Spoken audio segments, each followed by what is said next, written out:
İlçi duşmaga döredilen mümkinçilik üçin hoşallyk bildirip, giňmeşörli özgörtmeler ýoly bilen önämli öňe barýan Türkmenistan bilen strategik hyzmatdaşlygyň ösdürilmegine öz ýurdunda möhüm ähmiýet berilýändigini belledi.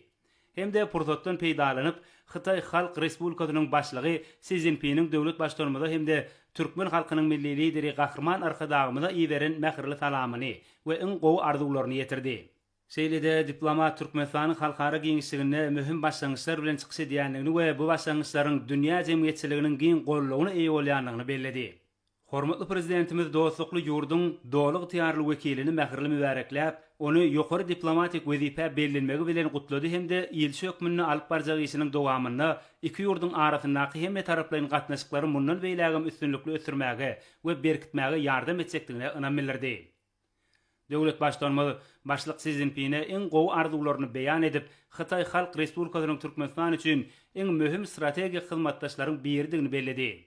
Biz ähli derejelerde syýasy dialogyň hasam giňeldilmegine aýratyn ähmiýet berýär. Biziň ýurtlarymyzy köp asyrlyk dostluk gatnaşyklary baglanyşdyrýar. Häzirki wagtda alınıp barlayan hyzmatdaşlyk bolsa deň hukukluk, birek-birege hormat goýmak we özara anyşmak ýörelgelerini esaslanýar diýip hormatly prezidentimiz aýtdy.